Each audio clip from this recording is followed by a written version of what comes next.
All right, welcome back to the MovieBabble Podcast. This week you've got myself and Nick, and we're talking about some casting changes in the dying Harry Potter franchise, as well as some of the new Christmas movies coming through, and just what we've been watching in general. So let's go ahead and just jump in. Johnny Depp's role as Grindelwald in Fantastic Beasts has been in question for really as long as it's been since the last one came out. Just with everything that's gone on and been released and recanted, and just is in the total storm of his and Amber Heard's divorce. So it wasn't really a huge surprise because it had felt like it was coming for a while. Whether or not it's justified or not, I don't think anybody can really say at this point because nobody is entirely sure what's going on with that case. But Johnny Depp is out as Grindelwald, and Mads Mikkelsen has been cast into the role. And I think this is actually going to work out more in favor of the character. I think, especially given the fact that we don't really have a grip on Grindelwald yet in this franchise.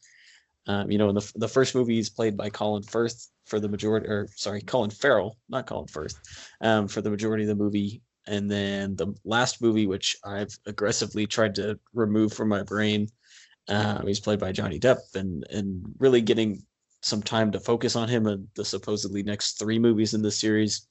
I think Mads Mikkelsen will give us a much stronger character than we've seen so far. Yeah, you put Mads Mikkelsen into just about any movie, the movie's better. But it is interesting that it took this long. I mean, yeah, like you said, the Johnny Depp Amber Heard situation that is such a hornet's nest of just like bad shit and bad juju going on there. So yeah, I don't even know like what to make of that at this point. But it felt like, yeah, a lot of the stuff against Johnny was kind of swirling right around when Crimes of Grindelwald came out. So it is interesting that it took this long. But I like the choice, Mads Mikkelsen. He's just, like I said, he's better in everything. Although I am one of those people that, yeah, like you said, Colin Farrell was in the first movie, and I would love to just see him be the villain the entire time.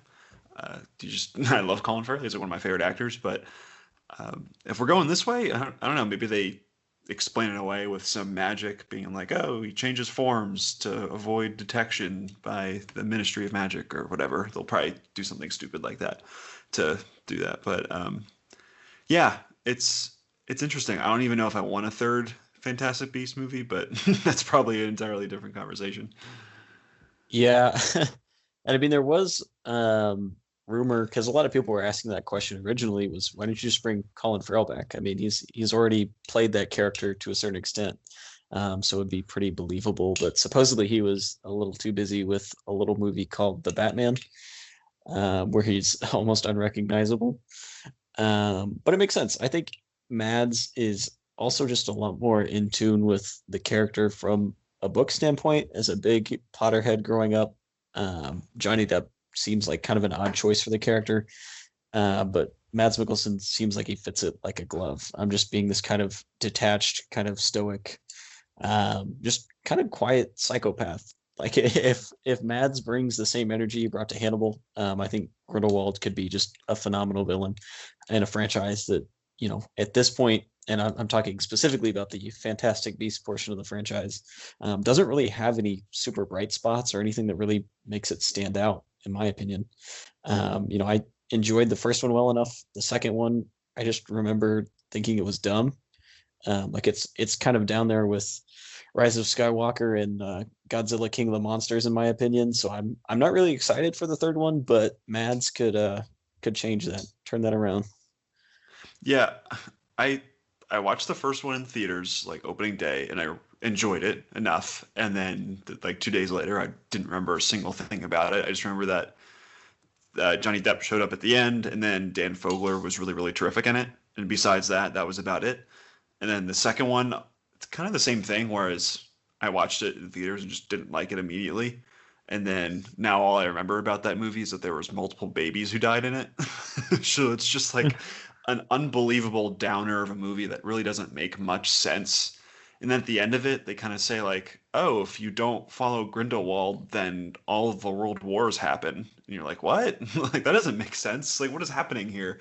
And like all of the there's so many different weird motivations going on that just don't make a ton of sense. So now you just are like, well, I guess I kind of hate all the heroes that I didn't really like or have much of a connection to begin with. So yeah, I'm not really interested in this movie, if I'm being honest. I really don't care, but I do like Mads Mikkelsen a lot. And yeah, how many times has he played that psychopath role? And you have everything from like Casino Royale, then he was doing a version of that in Doctor Strange too. Just every time you need a villain, you just kind of put Mads Mikkelsen in it, and he'll do really good on it. And it's funny because he's he's one of those actors that he's known a lot for these villain roles. It's similar to Willem Dafoe in that way, where a lot of his bigger roles are him being very menacing, but then in a lot of smaller movies, he's just this very poetic and thoughtful actor who has a lot of warmth to him. So it's really funny just to see him double down on that in the public eye. Yeah, I saw. I think it was just like a tag by Scott Mendelson, the Forbes writer, the other day was talking about Mads. Just is really fascinating because we kind of know him as the villain, um, just like playing bad guys, like you said, in Doctor Strange and Hannibal and this. But in Denmark, he's kind of known as a comedic actor, which I think is really funny because that's not something that I would assume most people in America would associate him with. But yeah, he's just an interesting guy. You have a good time with him no matter what you're watching. Yeah, there's a movie he's in that's been making the rounds at festivals. I think it's called Another Round, where it's just him being drunk the entire movie, I think. Or just maybe that's just the poster. It's just him just chugging a bottle of champagne or whatever. And it looks pretty delightful. But yeah, he's probably one of the better actors we have right now. So I would like to see him do other things, but you can do a lot worse with a role like this, and I think he'll bring a lot to it. And there's other roles like I think specifically of the Doctor Strange character, where that character is just unbelievably underwritten. There's really not much to him. It's just very much stock Marvel bad guy, but the way he delivers his dialogue sometimes adds a little extra to it. So who knows? I think one of the biggest issues here has just been the writing in general. I think they should just bring on another writer instead of letting J.K. Rowling write these movies. And whoever the guy who's been directing his last two, the guy who's been doing all the last Harry Potter movies, I can't remember his name, but he just doesn't really have much of a style to him. And so he just kind of just shoots what's on the page. And with the last two movies, there hasn't really been much there. So it's kind of just like, it's kind of a dud. Oh, it's David Yates I'm thinking of. But he doesn't really bring much to it. So if you have J.K. Rowling, who's not a great writer, and everything she's done outside of Harry Potter hasn't really been great either. So it's just, I don't know. I kind of just don't want to see this. I don't really think this movie, really anybody really wants to see this movie, if I'm being honest. The last movie just didn't do particularly well. So I don't know. It's weird. Yeah, I'm really kind of expecting this franchise to go the way of like all the young adult, like that boom we saw about 5 years ago, where you had the Hunger Games that started off really strong and just kind of pittered out by the end. And then I think that was pretty much the only franchise that actually finished itself. And we had like Divergent, which just never made the fourth movie, which was a part two. So they did like a part one cliffhanger and then just will never finish it. And you had like The Fifth Wave and Ender's Game and all these things that just started and just fizzled out. And I'm honestly not going to be surprised if this is kind of going that way. I know there's a lot of talk about like the Monsterverse going that way. Who knows how many times we've seen the Dark Universe go that way. So it's definitely a possibility. Yeah, and so your two main characters in these Fantastic Beasts movies have been Eddie Redmayne's Newt Scamander, who's fine. I don't really have much to say about him, and then Catherine Waterston's character, who I don't even remember her name. So like you just have no one to latch on to this world with.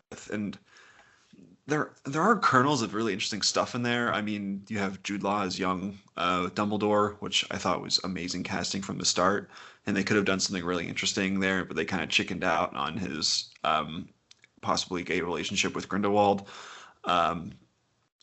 Maybe he should have just been the protagonist this entire time, at least just to have someone to latch onto. And Jude Law is just one of the more magnetic performers you'll see. But yeah, I just this is, like you said, I feel like this is really running on empty already. and I feel like that like the what the last two movies were kind of just already put this franchise to rest. So my guess is that Mads will probably be pretty decent in this third one, but the movie just will probably bomb a little bit, and then we'll just be finished with Fantastic Beasts movies, which is, I guess, kind of a bummer because they were tend to do what, 5 of these at the start. So I don't know. Yeah, I mean, unless something just like crazy happens and, Tommy Wiseau comes in and directs the third one, I'd see then that. I'm pretty much tapped out on this franchise at this point. What would you want to see from a third one? Where do they go with this? I have no idea. I mean, I think like looking at the Wizarding War like in the midst of World War II would be really interesting, just to see like this almost behind the curtain kind of thing. But I also think like there's no real focus to these movies. The first one is very much about Newt Scamander and kind of his weird kooky journey, and the second one is just kind of about everything they could think of. And so I'd like to see something that's more along the lines of like, yes, you've got like War in Europe, and then at the center of it is Dumbledore and Grindelwald just duking it out with magic. And like if they've already diverted from the books a lot, but like in the books, there's this whole backstory about like Dumbledore kind of being responsible for his family and then just completely squandering that because he's like 14 years old, and obviously 14-year-olds don't make good adults. And like this whole subplot with accidentally murdering his sister, and they've retconned that, and like they brought his name was Credence, who's Ezra Miller's character back from the dead, and have just like kind of hamstrung everything. So I'd like to see like a very whittled down version of what's already there, but just something that's a lot more focused, and kind of like you said, that just kind of fixates more on its strengths with Jude Law and now with Mads Mikkelsen, and something that doesn't feel as bloated and universe establishing. Yeah, there was so much junk in that second movie. I always thought of it as the Amazing Spider-Man 2, where there's like little glimmers of maybe a decent movie in there, but there's just so much crap flying around. There's so many different characters, and you really just can't make heads or tails of it, or like what any of it means, and it's just kind of a bummer. That was the other thing about the movie. Like I said, the multiple babies dying. It was just such a grim movie that really did nothing with that tone. It was just really depressing, and I just didn't enjoy watching it whatsoever. And there's like a few moments where Newt Scamander was being weird and playing with his pet animals, but other than that, it was just very depressing shit for like 2.5 hours. So I don't really want to see any of that anymore, if I'm being honest. Yeah, it's a lot like the fifth and sixth Harry Potter movies, where the source material gets darker, and then the reaction to it in the movies is to legitimately make everything like dark. Like the Half-Blood Prince is pretty much in grayscale the entire movie, just because like that's the answer to that problem, I guess. So yeah, I think it definitely needs a little bit better management behind the wheel, with writing, because the scripts have just been chaotic. But I think also with direction, and I think part of what made the original Harry Potter movies exciting was you were shaking up directors quite a bit. So I mean, you had Christopher Columbus, who is just like this great like childhood like spirit to it. I mean, come on, he made Home Alone, he made the first two Harry Potter movies. You have Alfonso Cuarón came in and did just probably the most stylish of the Harry Potter movies. It definitely like stands out. It's just so unique. And then you had Mike Newell, who I'm not as familiar with, and then David Yates, who's just kind of been in charge ever since 2007. And so I think maybe it is time for a little bit more of a change up. Yeah, it doesn't look like we're getting that though. So David Yates is coming back for 3, and then you have J.K. Rowling writing, along with Steve Kloves, who's kind of just been in charge of a lot of scripts for the Harry Potter and Fantastic Beasts movies. So I guess they're just running it back. I don't know. So I guess get ready for that whenever this movie comes out. I guess this time next year, 2021. So I don't know. It's like with the X-Men franchise, where every time it gets bad, they're like, what if we let a producer direct this one? And then it's just 10 times worse than the previous one. So is Fantastic Beasts 3 just going to become the New Mutants? Is it never going to come out? That'll be Fantastic Beasts 4. 3 will be the Dark Phoenix of the Wizarding World franchise. and they'll make another one, and then J.K. Rowling will direct the fourth one, and it will come out in 2028, and it'll be half a movie, and then we'll just be sad. Mads will have a 2-second cameo, and that'll be his appearance. I'm ready. Can't wait. But yeah, that is what's going on in the Wizarding world. And then in the normal world, it's pretty much just getting into heavy Christmas season. Since there's not much in theaters, a lot of the theaters have been doing Christmas movies. I took my mom to go see A Christmas Story. Sorry, I looked at the Netflix list and almost said Cloudy.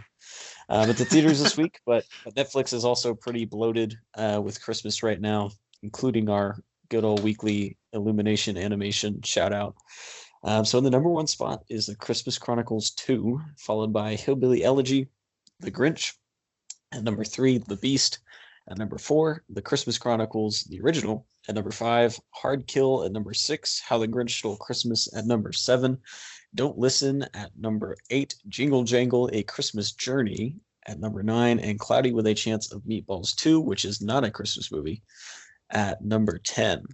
So I'm not really surprised that the Christmas Chronicles 2 is at number 1, that the original is in the top 10. I mean, this is a pretty big hit for Netflix last year when the first one released, and this one they expected to be pretty large as well. I mean, it's Kurt Russell being Santa Claus. He's making a movie with Goldie Hawn, they've been together for like 30 or 40 years. It's just people having a good time so that you can have a good time. Yeah, it's the Christmas Chronicles, I feel like, is probably one of the bigger Netflix wins in terms of original films. I think they've done a lot of big series and whatnot, but I feel like this is one of the few things that's kind of like a calling card for them, because I feel like once the original Christmas Chronicles came out, either last year or the year before, I can't remember, but when that came out, I feel like a lot of people were like, this movie's really goofy and fun, and it's immediately on my rotation for Christmas movies. And I feel like the second one's kind of the same. It's getting pretty decent reviews. And yeah, like you said, you got Goldie Hawn, who is not in a lot of movies. What was the last movie she was in? That maybe it was that awful Snatched movie with like a few years ago. Who was the lead in that? Like, oh, Amy Schumer. That movie was terrible. Yeah. Oh my god, that movie's so bad. But she's just not really in much anymore. So I do want to catch up with these two. Maybe report back next week, because it looks like people do really like them. But yeah, you got Kurt Russell as Santa. That's kind of like the greatest thing I've ever heard, if you ask me. Yeah, and I mean, so I understand that Goldie Hawn was just like a cameo in the first one, and this one is a lot more focused on just kind of the Mr. and Mrs. Claus dynamic.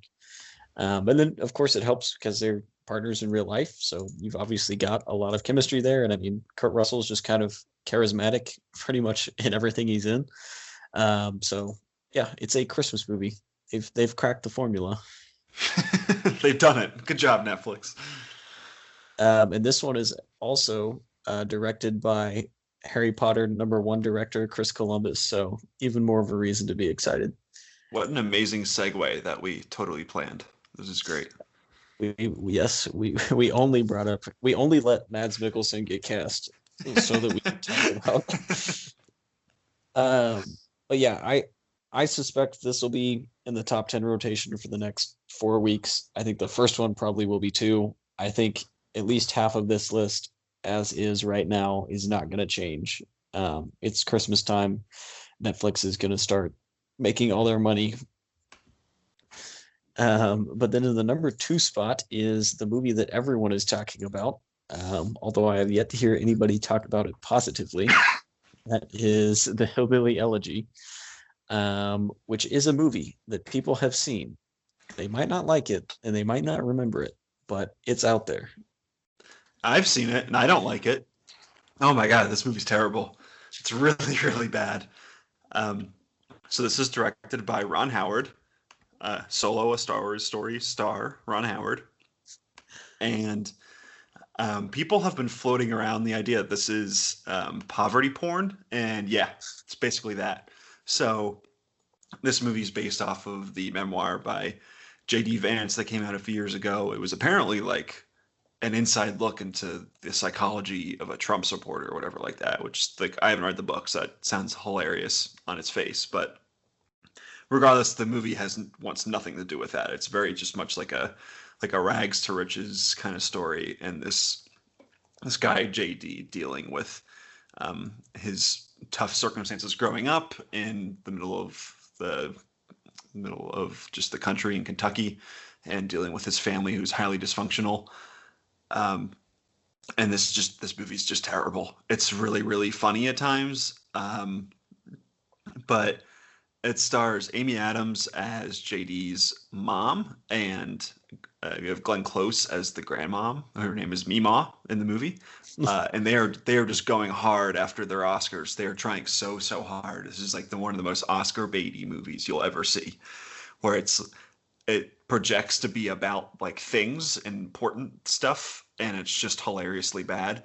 And Amy Adams is giving probably one of the worst performances I've ever seen from her. She's just going way over the top, trying to act as this drugged out mom who just can't get out of her way, and she's just nuts. And it's capital A acting in all the wrong ways. And then the same with Glenn Close, who's in all this, like, she's doing the typical uglify thing where she has a lot of liver spots, looking like this old Meemaw character. Yeah, it's just really, really bad. And Ron Howard is I'd say Ron Howard is a very direct and not superficial director, but he's just very straightforward. He's going to shoot the script. He really likes working the studio system. He's really good, and that's why he gets so many jobs, because people really seem to like him, and he seems like he's a great job, and he's a good director too. But his style is very straightforward and pretty sentimental. So combined with this material is, it's really, really bad. It's really funny too, because this movie is based off of a true story. So theoretically, all this stuff happened. So, but the way he films it makes it look so hokey when JD is from this town called Middletown. And his name's JD, and he goes to law school at Yale. Like, it just seems like the most like hokey, ridiculous stuff. I think I heard James Gray talk about this director at Astra and all these other really good movies, but he talked about it doesn't really matter in a movie whether something really happens or not. It's a matter of being able to convey that truthfully to the audience without it looking ridiculous. And I think Hillbilly Elegy just fails every chance they get. So maybe all this does happen to this family, but it just looks so hilarious and outlandish that you just can't get it. Like, you just can't get on board with it. So, it's just really bad, and it's full of a lot of just hokey sentimentality and like a lot of dialogue that pretends to be about things when it means nothing. So I'll give you a good example, then we can move on, because I don't really want to talk about this movie anymore because it's terrible.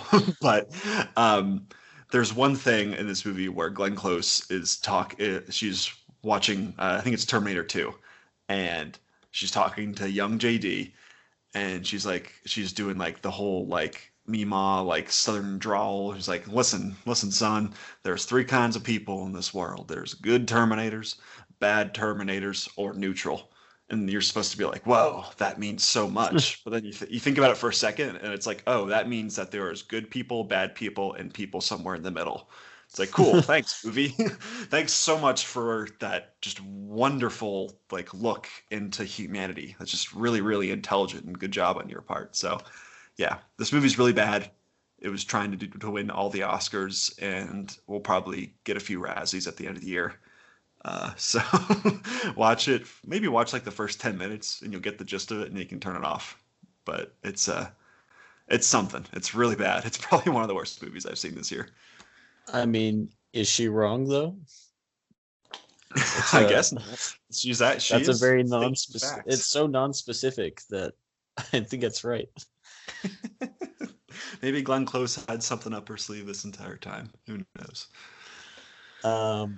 But say what you will about Ron Howard, he's the only director that's in the Netflix top 10 twice right now. So, I wanted to bring this up. So, Ron Howard seems like a really nice guy, but we look at the movies he's made. So you look probably since, I don't know, like Rush is probably the last good movie he's made generally.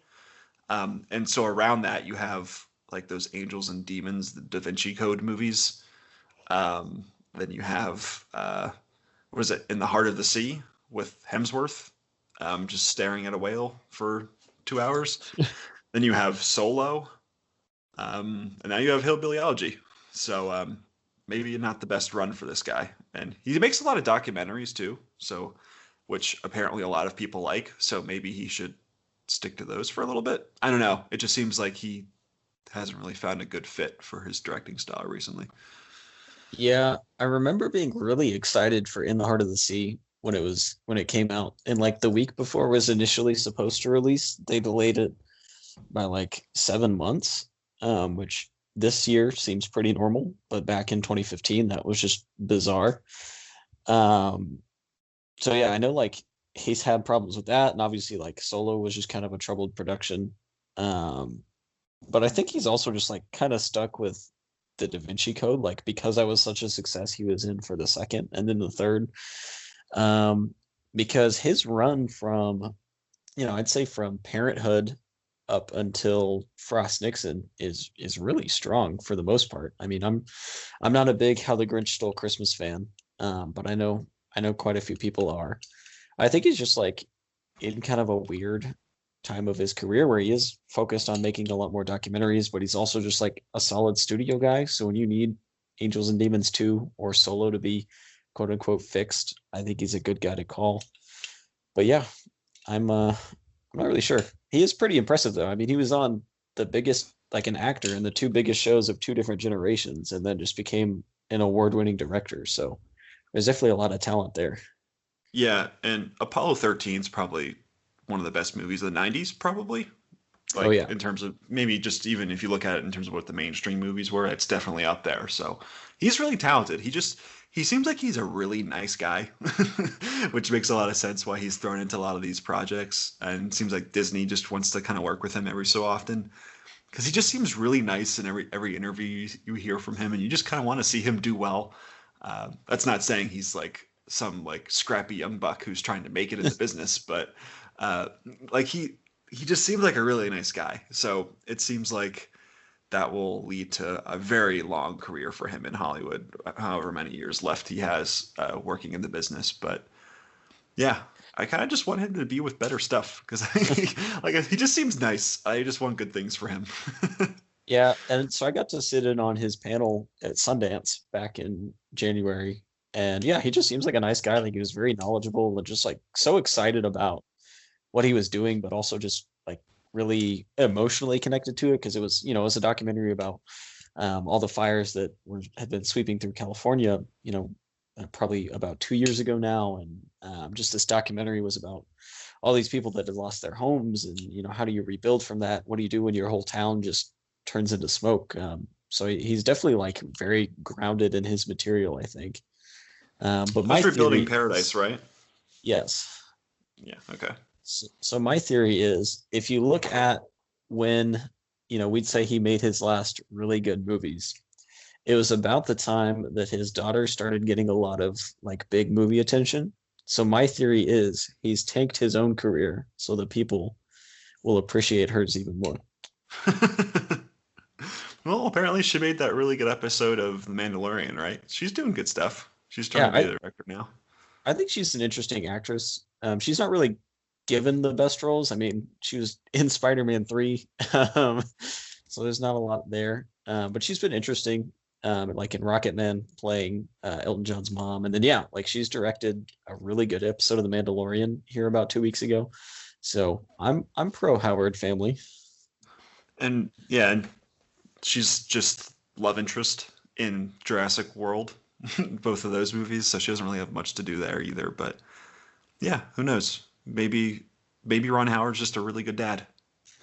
um, I mean, he is on the Netflix top 10 list twice. So just gonna keep That's all putting you that need. out there. I don't see Chris Columbus on here twice. Um, but yeah, it's a very Christmassy list. So, like I said, the Christmas Chronicles 2 is in the top 10. How the Grinch Stole Christmas, the Jim Carrey version, is in the top 10. Jingle Jangle, and then Cloudy with a Chance of Meatballs 2, which I'm not really sure why that one peaked this week, but I guess it did. And that is the Netflix top 10. So we'll just kind of jump into what we've been watching lately. So I'll let you take the lead on that if you'd like. Yeah, sure. I also caught up with the Hulu original Happiest Season this week, which was a new movie that dropped. And it's another Christmas movie. So Hulu's getting in on the game as well. But this movie was supposed to come out in theaters around this time. It was through Sony, but then obviously no theaters. So Hulu bought it. And this is a coming out story on the holidays. So it's Kristen Stewart and Mackenzie Davis, who I love both of them. I think they're terrific. They're a couple, and Mackenzie Davis is taking Kristen Stewart home to meet her family. And on the way there, Mackenzie Davis is like, "Oh, I actually haven't come out to my parents yet, so you kind of just have to be my friend for for the holiday season." And it's really funny because, well, it's not funny, but Kristen Stewart's parents died on Christmas a few years back, so everyone in the family refers to her as an orphan, and it's the two parents are Mary Steenburgen and Victor Garber. And Victor Garber is running for mayor, so he's this very stately dude. And him and Mary Steenburgen are like, they do a really good job of being like the fake concerned. It's like, oh my gosh, you orphan, you must have never seen a tree before in your life, and it's really really funny. And Mackenzie Davis's sisters are Alison Brie and Mary Holland. They're both really good. Mary Holland actually co-wrote the script with Clea Duvall, who and Clea Duvall directed the movie as well. But this is just a really sweet movie. I think this will go into the canon for a lot of people in terms of Christmas movies. It certainly will for me because I think it's really great. But yeah, I kind of look at this movie similar to remember that movie Love, Simon that came out a few years ago, where Yeah. it's like this John Hughes-esque like romance movie, but with a gay lead character. And I think the thing about both of these movies, like why they're so important, is that the fact that we're getting these pretty by the numbers studio movies that are about gay characters, I think it's just really really important. And it just like obviously representation matters. It matters a whole bunch. So having these movies that are made for very straightforward and very fun, that are made for a big crowds, and having queer characters in the center of them, it's just really important and really good to see. As the movie itself, I think, is really fun. It's like you've seen a version of this before, in terms of all the things that the family goes through, and they have all their squabbles, and they all come together in the end, and there's a lot of Christmas trees everywhere and all these things like that. It's not the most, I guess, revolutionary movie you've ever seen, but you take into consideration what this means for just queer representation and film, and it's also just really lovely. And Kristen Stewart and Mackenzie Davis are terrific in it. That it's really really good. I encourage everyone to check it out. Here's a question. When was the last time you added a movie to your Christmas rotation? Like the last time you saw a movie for the first time and was like, yeah, I'm watching this every year. That's a good question. I have no idea. I think a lot of people would say the Christmas Chronicles, honestly, but I haven't seen that one, so I don't know. But other than that, I don't know. There's a lot of bad ones, because it's really easy. I mean, you have all these Hallmark movies where it's just, we'll have someone in a quaint town running a quaint business, and they'll fall in love, and that's the movie. Uh, but I don't really know. What would you say? Um, I think probably definitely Elf. I think what is Yeah, and that? that was what, 2003. 2003? Yeah, Yeah, I it's know been a minute. because I never really got into the Polar Express. I mean, I guess you could say like the Santa Claus 3, because like, but that's not one I really gravitate towards. So yeah, either Elf and yeah, Elf in 2003 would probably be the last Oh, time. well, you know what? There's the one that I just added last year was Klaus. Have you seen Klaus? I have not. Klaus is amazing. I don't even know why I didn't think of it, but Klaus is so so good, and it's like a 2D animated movie. And it's like an origin story for Santa, and J.K. Simmons plays like this gruff Santa who lives out in the forest. It's so terrific. it's really good. I love that movie so much. I'll be watching that at least once or twice this Christmas. Nice. Yeah, I've already watched Christmas Story. Went and saw that at the theater this last week, which was just it's just magical to like watch a Christmas movie you've grown up watching on the big screen for the first time. Like I'm normally pretty anti watching Christmas movies before Thanksgiving is over, but I went like 3 days before Thanksgiving, and man, what an hour and a half. Just a pleasant time. Yeah, I'm the same way where it's Thanksgiving.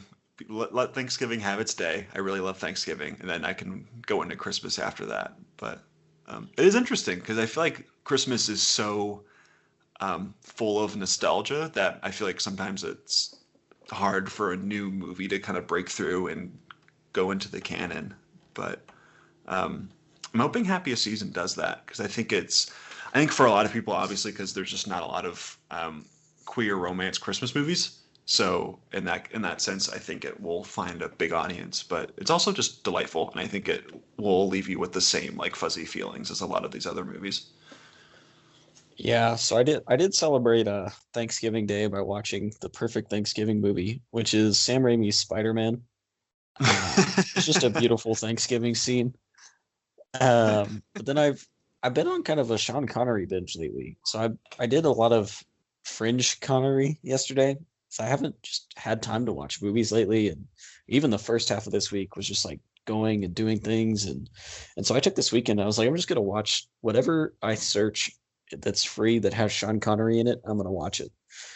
So yesterday I watched Richard Attenborough's A Bridge Too Far. I watched Finding Forrester, and I watched Darby O'Gill and The Little People, which was just a really odd trio of movies, but it was pretty entertaining. I think A Bridge Too Far is just kind of your basic war movie at a lot of times. You just have like a bunch of different characters that you really only care about because they're played by James Caan or Michael Caine or Sean Connery. But it was still like pretty competently put together. And then Finding Forrester just felt like kind of a slightly less nuanced. I completely blanked. Robin Williams. I literally just watched this movie like a couple of weeks ago or a couple of months ago. Robin Williams and Matt Damon. I keep wanting to say Dead Poets Society, but I know that's not it. And now I sound like an idiot. Why am I blanking on this so bad? And the more I think about it, Good Will Hunting. Duh. Okay. We're keeping all this in, by the way. It's happening. I just kept thinking of the Dead Poets Society. And I'm like, no, that's not it. This is a different movie.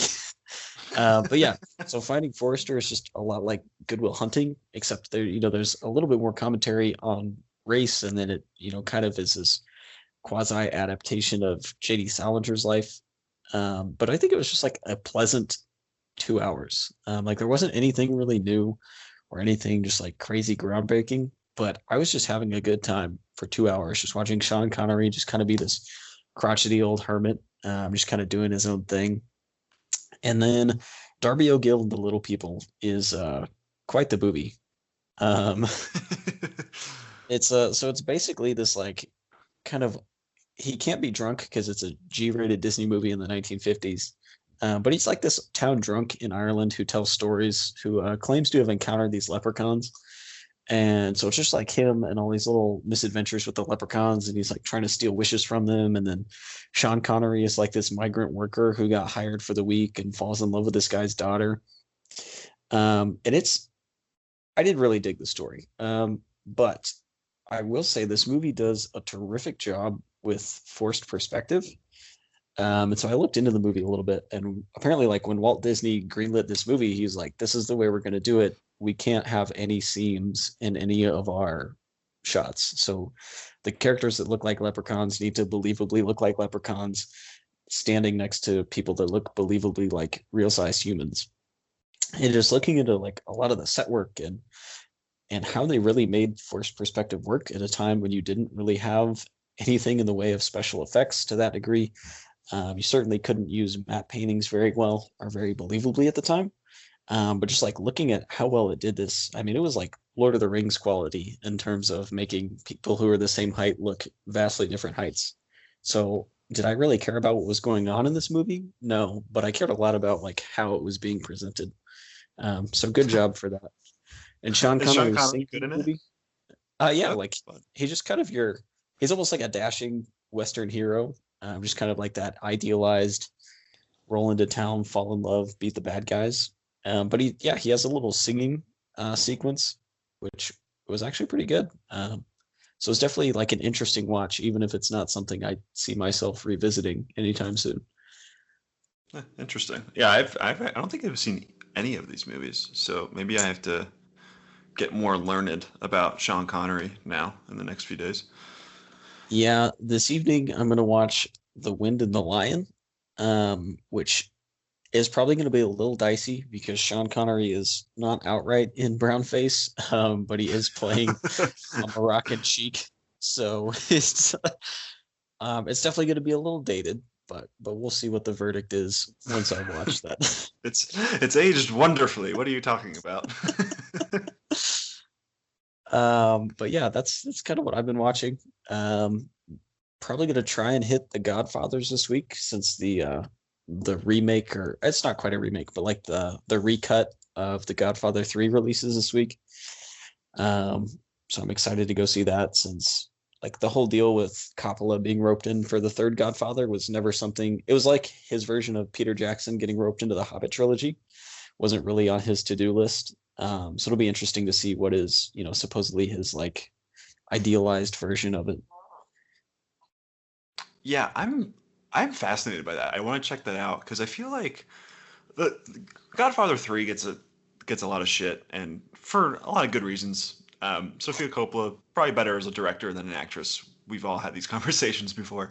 But there was some really interesting stuff in that movie. Like I really loved how they brought in the church for it. I think that's just a really good idea of how to extend that story in ways that we hadn't seen previously.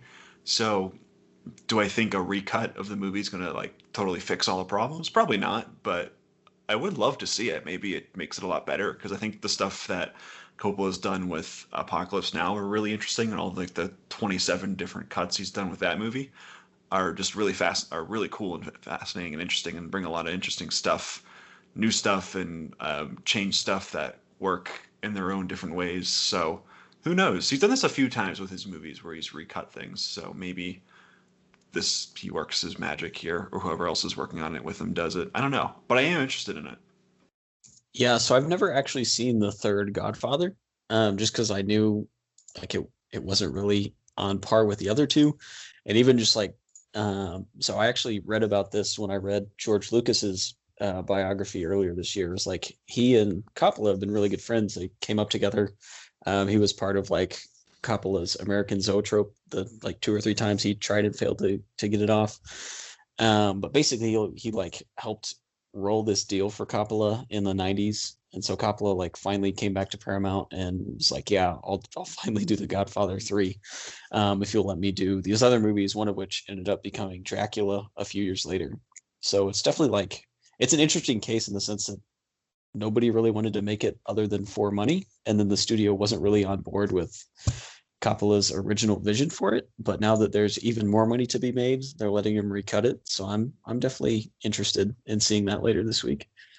Yeah, he's such an interesting guy. 'Cause every time he was down on his luck and basically flat out broke is when he made some of the best movies like ever. And then he would get rich. He would get rich and then he would just make like these horrendous movies and where that's kind of where he is today. I don't even know if he's even making or thinking about making movies anymore. But it is funny, like he was running out of money, and then he just got lost in the jungle with with Martin Sheen and Brando, and made Apocalypse Now for like 3 years. So he's a really interesting dude. I'd love to read or like watch some comprehensive documentary on his filmmaking career because it's so the highs are like obviously some of the biggest highs you'll ever see in your life, and then the lows are just like awful.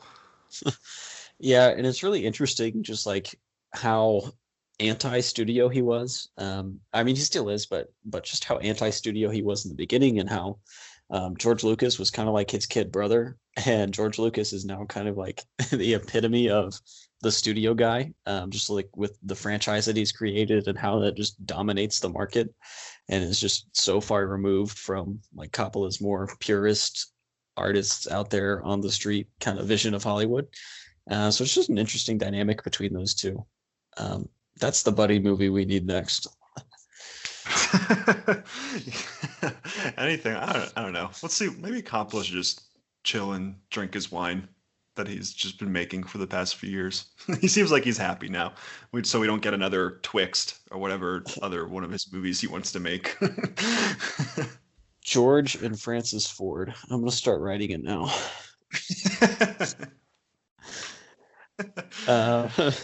But yeah, that is this week's episode of the MovieBabble Podcast. We'll be back next week, probably talking about more Christmas movies, probably talking about more Coppola. But remember, you can always check us out online at moviebabble.com.